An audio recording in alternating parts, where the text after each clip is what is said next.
모두를 위한 경제 교육을 원스톱으로 제공합니다. 경제정책 브리핑실 코너. 오늘도 권혁중 경제평론가님과 함께합니다. 평론가님 어서 오세요. 네, 안녕하십니까. 네. 코로나로 인해서 영업 제한 조치 등 정부 방역 조치 협조하는 과정에서 피해를 입어서 대출 상환에 어려움 겪는 자영업자 소상공인들의 상환 부담 완화를 위한 새 출발 기금 오늘 드디어 공식 출범했습니다. 네. 일단 이게 뭔지 알아볼까요? 네, 새 출발 기금은요. 아마 많은 언론에서 아마 다 들으셨을 텐데 가장 중요한 게 코로나19로 불가항력적으로 피해를 받으신 그다음에 자영업자, 소상공인의 그 대출에 대한 상환 부담을 줄어들기 위해서 나온 채무조정 프로그램입니다. 그러다 보니까 많은 분들이 물어보세요. 난 자영업자 아닌데 대출이 있습니다. 이거 조정받을 수 있나요? 안 된다라고 말씀드리겠고요. 네. 이게 바로 이제는 소상공인 자영업자들을 대상으로 해서 만들어진 채무조정 프로그램이다 보니까 일반인들은 안 됩니다. 네. 그래서 이게 한 30조 원 규모로 사실 이제 공식 출범을 했고, 그래서 오늘부터 이제는 이제 공식 출범해서 간판도 달고, 그래서 이제는 시작을 했고요. 네. 뭐 가장 대표적인 아마 그 내용은요, 아마 부실차주라고 얘기하는 연체 90일 이하, 아니 20일 이상, 그러니까 석 달 이상이죠. 그러니까 90일 장기 이상. 연체하신 분들. 그렇죠. 90일 이상이신 분들이 부실차주인데 이런 분들이 이제는 최대 80%까지 원금을 이제는 감면해 주는 이게 아마 가장 큰 특징이라고 보시면 되겠고 이제 부실 우려차주도 있습니다. 이게 연체 90일 미만이신 분들 이런 분들 같은 경우에는 차등화된 금리 조정이 들어가는 부분이겠죠. 그래서 아마 이 부분이 아마 새 출발 기금의 가장 중심되는 내용이다라고 이게 말씀을 드립니다. 이 원금 감면 부분은 참 말도 많고 탈도 네, 많았던 그렇죠. 거 아닙니까? 이거 뒤에서 좀 자세히 이야기 나눠보도록 하고요. 네. 저희가 지난 방송에서도 여러 차례 전해드렸고 사전 신청도 했는데요. 네. 소상공인분들의 관심이 굉장히 많을 것 같아요. 어땠나요? 네, 뭐 뜨거웠습니다. 29일 오후 6시 기준으로 좀 말씀드리겠는데 이제 사전 신청은 27일부터 30일까지 사전 신청을 받았었거든요. 네. 그래서 29일 오후 6시 기준으로 나온 데이터를 본다 그러면 일단 채무액으로 본다 그러면 한 4,207억 원 정도? 4,027억 원 정도가 지금 신청을 받은 상태입니다. 오. 아직 뭐 처리된 건 아니고 네. 이제 요 정도 사전 신청이 들어왔기 때문에 제가 봤을 때는 아마 새 출발 기금에 관심은 굉장히 뜨겁고 그다음에 대상자가 많이 나올 것으로 보고 있고 또 네. 한편으로는 신청을 했는데 대상자에서 안 될 가능성도 굉장히 높거든요. 그래서 이런 부분에 대해서 조금 체크를 좀 하셔야 되겠다라고 말씀을 드리겠습니다. 네. 그럼 채무 조정 신청 자격은 어떻게 되나요? 정말로 많이 물어보시는데 그냥 딱 그렇게 보셔야 돼요. 연체가 있어야 됩니다. 이제 둘 다 연체가 있어야 되고 그다음에 부실 차주와 부실 우려 차주로 좀 나눠져요. 그러니까 부실 차주 같은 경우는 연체 3개월 이상, 그러니까 90일 이상 연체를 하신 분들이 이제 부실 차주라고 우리가 보통 얘기를 하고요. 네. 그다음에 부실 우려 차주, 그러니까 연체 3개월 미만 차주를 얘기를 합니다. 일반적으로 이런 얘기를 해요. 근시일 내에 장기 연체에 빠질 수 있는 이런 차주를 얘기하는데 네. 일단 뭐 구체적으로 말씀드리면은 코로나 피해를 입어야 됩니다. 이 코로나 피해를 어떻게 입증하느냐? 과거에 손실보전금이라든지 재난지원금 받으신 분들이 있습니다. 네. 이런 분들은 코로나 때문에 굉장히 어려웠다라고 인정을 받을 수 있어요. 그래서 이게 코로나 피해를 입었다라고 인정을 받을 수 있고 네. 다만 이런 업종은 안 됩니다. 어떤 업종이냐면 뭐 부동산 임대업이라든지 도박 기계, 뭐 사행성 오락기구 제조업이라든지 전문 직종이라든지 이런 분들은 지원 대상에서 원래부터가 소상공인 그 지원 정책에서 제외됐었기 때문에 네. 이번에도 마찬가지로 제외가 되겠고요. 두 번째 조건은 당연히 뭐 개인 사업자 아니면은 소상공인이야 되겠죠. 그래서 이런 부분, 그다음에 법인 사업자도 되고요. 소상공인이면 다 된다라고 말씀드리겠고 네. 아까도 말씀드린 것처럼 가장 중요한 거 부실 또는 부실 우려 차주여야 되는데 이거 아까 말씀드린 것처럼 이제 부실 차주 연체 3개월 이상, 부실 우려 차주 연체 3개월 미만 이렇게 좀 나눠볼 수가 있겠고요. 네. 질문을 또 많이 들어오는 게 폐업자도 되냐 이렇게 물어보시는데 네. 코로나 발생 이후 그러니까 2020년 4월 이후에 폐업한 차주도 포함이 됩니다. 오, 그래서 그렇군요. 네, 그래서 요 부분도 체크해 보시고 물론 다른 쪽에서 안 될 수는 있어요. 뭐 부실 차주라든지 부실 우려 차주가 아니기 때문에 탈락할 수는 있어도 일단은 폐업 때문에 안 된다. 이건 아니다. 그래서 2020년 4월 이후에 폐업한 차주도 포함은 된다라고 말씀을 드리겠습니다. 그러면은 이번에 그 코로나 방역 조치로 피해를 보신 분들 그 손실보전금이나 뭐 재난지원금 이런 거 받으신 분들 굉장히 많잖아요. 네네. 이거를 안 받았던 분들은 여기 대상에서 제외가 되는 건가요, 혹시? 사실 이게 좀 논란이 되고 있는데 사실 정부는 그런 얘기를 합니다. 일단 코로나 피해를 입증받았을 때 굳이 이런 뭐 손실보전금이나 재난지원금뿐만 아니라 일단은 그 내가 손해를 입었다는 것을 입증만 한다. 그러면은 이제는 좀 말 그대로 코로나 피해를 입었다라고 인정을 해주겠다. 그래서 이제 상담을 받아라고 말을 하고 있거든요. 그렇기 때문에 꼭 만약에 내가 코로나로 인해서 피해를 입었다라고 생각이 된다 하신 분들은요. 일단 내가 뭐 손실보전금이나 재난지원금을 안 받았더라도 꼭 상담을 먼저 받아보셔서 입증을 좀 받으시기를. 근데 제가 개인적 생각은 참 어려울 것 같다는 생각을 해봅니다. 그래서 일단은 상담 먼저 받아보시는 게 굉장히 중요하겠다는 말씀을 드립니다. 네, 저희가 뭐 늘 드리는 말씀이지만 일단은 가서 나중에 신청을 했다가 이 자격 요건에 해당이 안 돼서 뭐 혜택을 못 받으시더라도 네. 일단은 가서 신청을 하시라고 꼭 말씀을 드리거든요. 네. 상담 꼭 받아보시길 바랍니다.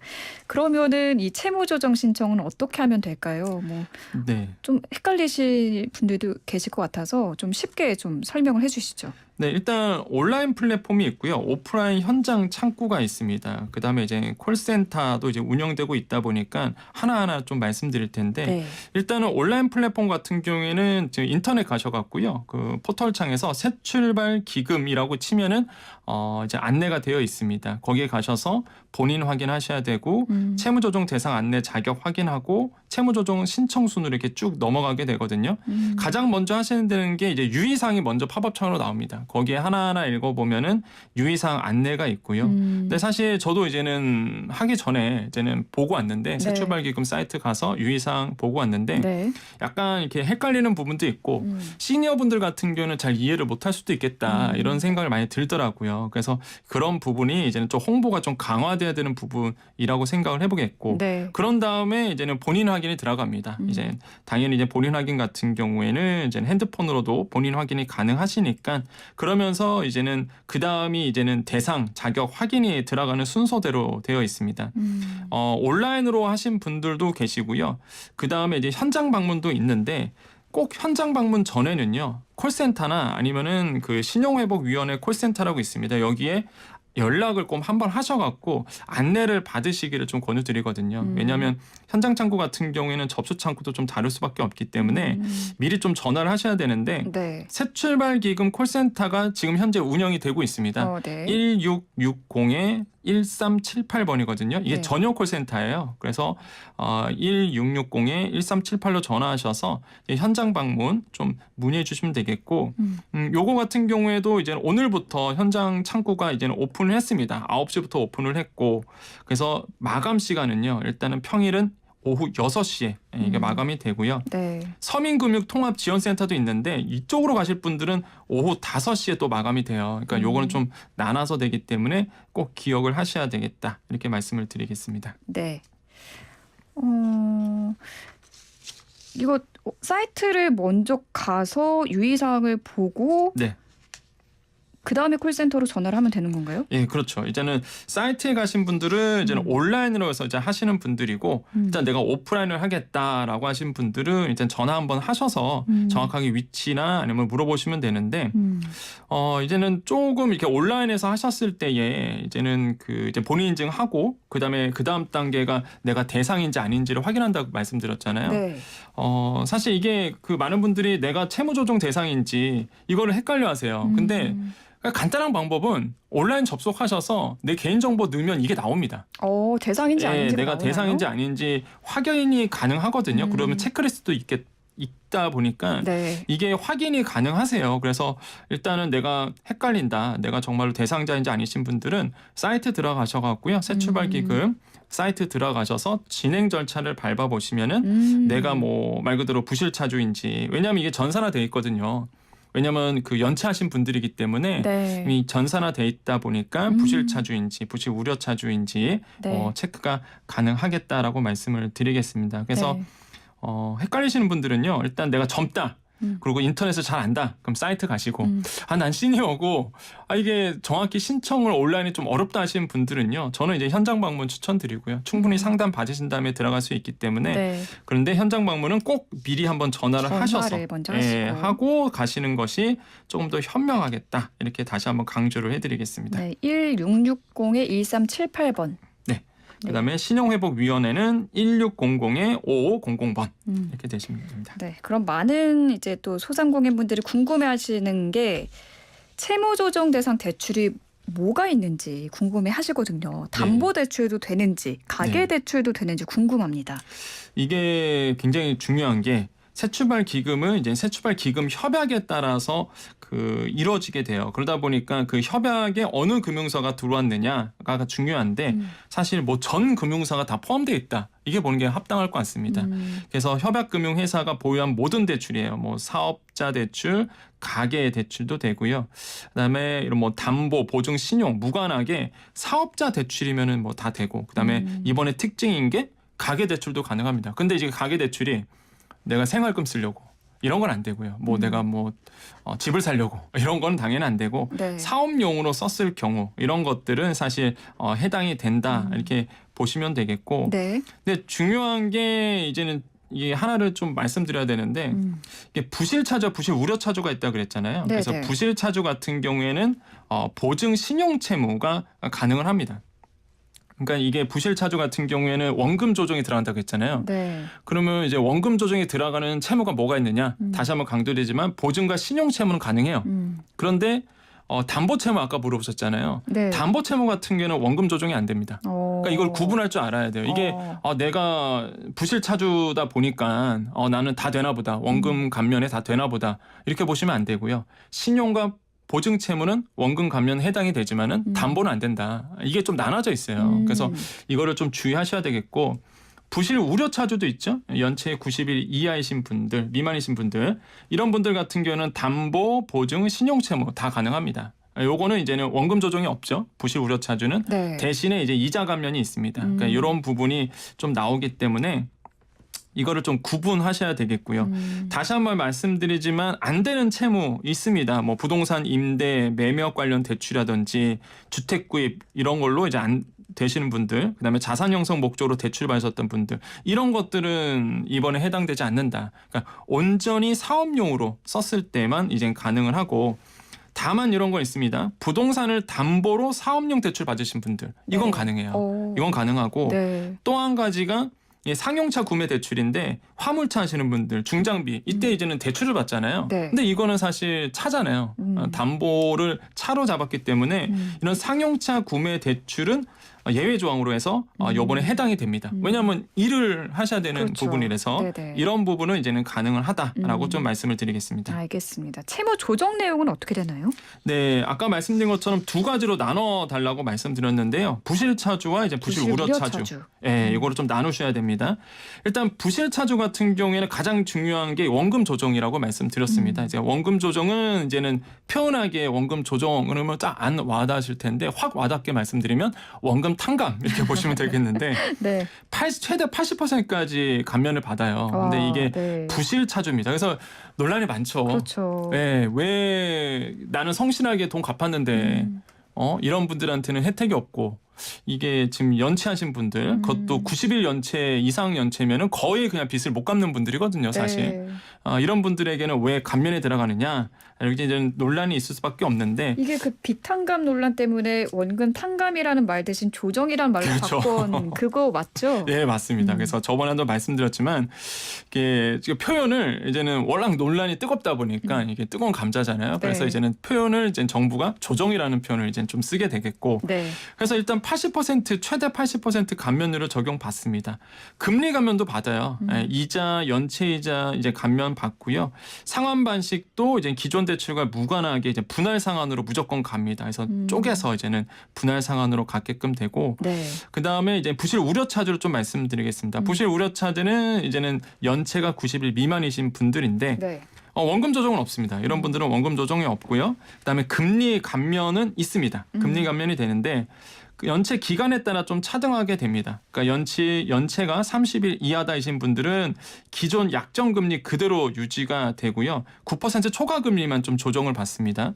그다음에 연체가 30일 초과하신 분들은 이게 조정금리를 받는데 이게 4%대나 5%대로 지금 나오고 있거든요. 네. 굉장히 유리한 상태죠. 그러네요. 예, 그래서 이런 부분도 이제는 체크를 해보시면은 아마 금리 감면 부분이 굉장히 좀 좋지 않을까 이렇게 생각을 해보겠습니다. 그래서 지금 새 출발 기금 이렇게 나오죠. 그런데 아까도 말씀드렸다시피 논란이 된다고 그랬잖아요. 아니 왜 연체하신 분들만 나는 정말 성실하게 갚았는데 네. 억울하다 이런 분들이 계셔서 정부가 그래서 나온 게 이제 저금리로의 전환 대출이라고 있습니다. 이게 대안 대출인데 이 상품도 같이 나왔어요 이번에. 네. 그래서 이름은 저금리로입니다. 저금리로 바꿔주겠다라는 건가요? 네, 맞습니다. 이 로자가 길로자거든요. 그래서 이게 약간 위트 있게 좀 표현했는데 정부가 그러네요. 아무튼간에 저금리 대안 대출이에요. 이런 분들은 새 출발 기금을 이용하지 않는 한마디로 이제는 연체가 없는 분들이죠. 그럼 나도 똑같이 뭐 소상공인으로서 대출을 받았고 나도 어려운데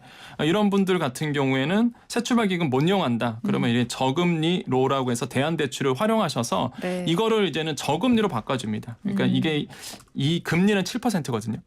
그러니까 7% 이하로 바꿔줘요. 오. 7% 이상 금리를. 그래서 네. 많은 분들이 막 이게 난 안 된다, 뭐 억울하다 이런 분들이 있는데 네. 정부가 가만히 있지 않겠죠. 그래서 다 그러네요. 이렇게 또 마련한 상태입니다. 근데 네. 이게 저금리로가 홍보가 안 돼요.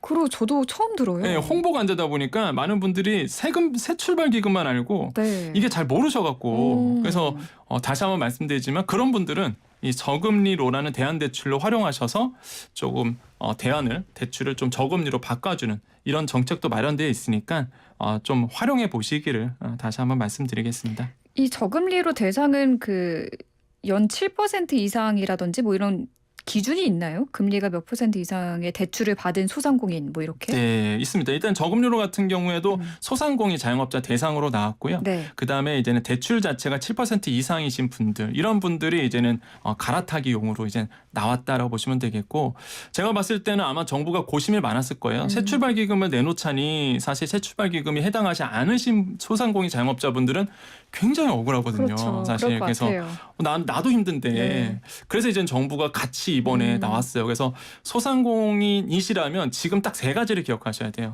새 출발 기금이라고 기억하셔야 되겠고 저금리로 이거 기억하셔야 되겠고 네. 만기 만기 유예 그다음에 만기 연장 상한 유예 요것도 지금 오늘부터 들어갔거든요. 그래요? 예, 요것도 10월 4일부터 새 출발 기금과 같이 들어갔습니다. 그러니까 이 세 가지를 기억을 꼭 하셔야 되거든요. 네. 근데 우려스러운 게 우리 시니어분들이세요. 소상공인인데.